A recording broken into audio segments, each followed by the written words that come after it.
Hello guys, आज हम discuss करने वाले हैं क्लास 10 हिंदी के मानवीय करुणा की दिव्य चमक चैप्टर के क्वेश्चन आंसर। इस चैप्टर का फर्स्ट क्वेश्चन है, फादर की उपस्थिति देवदार की छाया जैसी क्यों लग रही थी। तो एक फादर थे और वो बहुत अच्छा बोलते थे एंड सबकी केयर करते थे। इस चैप्टर में पूरा उन्हीं के बारे में बताया गया है। अगर आपने चैप्टर की समरी या फिर शॉर्ट समरी नहीं देखी है तो फटाफट से जाकर देख लो और आंसर फटाफट से सॉल्व करोगे यार तुम।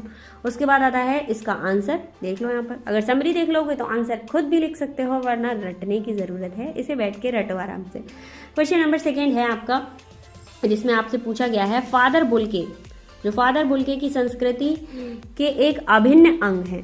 फादर बुल्के भारतीय संस्कृति के एक अभिन्न अंग बन चुके हैं या फिर हैं, किस आधार पर ऐसा कहा जा सकता है। तो फादर बुल्के बहुत टाइम से इंडिया में ही रह रहे थे और वो इंडियन लोगों को अपना चुके थे, तो वो बहुत अच्छा एग्जाम्पल है या फिर अभिन्न अंग मान सकते हैं आप। आंसर के लिए आप ये वाला पैराग्राफ लिख दीजिएगा। इसके बाद आता है क्वेश्चन नंबर 3 एंड मैं आपको बता दूं कि डिटेल वाले वीडियो पड़े हुए हैं, फटाफट से जाकर देख लो, वरना आप लोग कहते हो कि मैम आप क्वेश्चन ही बोल देते हो, आंसर नहीं बोलते हो। इसके बाद आ जाता है, डिस्क्रिप्शन में लिंक मेंशन है, फटाफट से जाकर उन्हें चेक कर लो।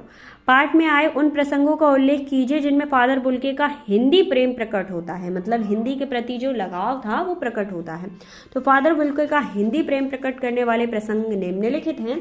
कौन कौन से प्रसंग हैं आपको पॉइंट्स में आंसर करना है।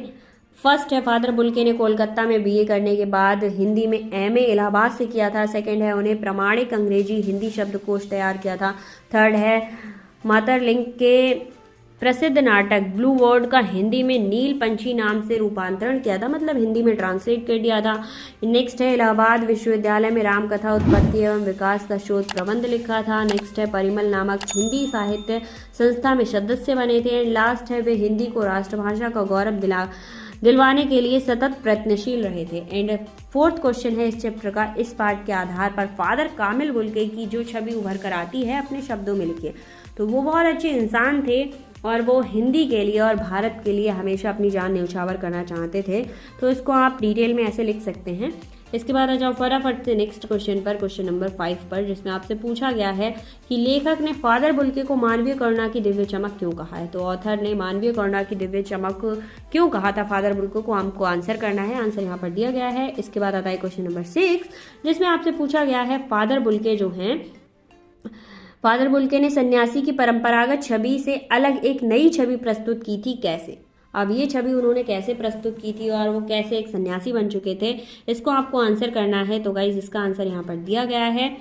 एंड बहुत अच्छा चैप्टर है, जाकर एक बार शॉर्ट समरी और डिटेल समरी देख लिया कीजिए, क्योंकि स्टोरी भी याद हो जाती है और हमारा काम भी बन जाता है, हमें क्वेश्चन आंसर रटने की ज़रूरत भी नहीं पड़ती है।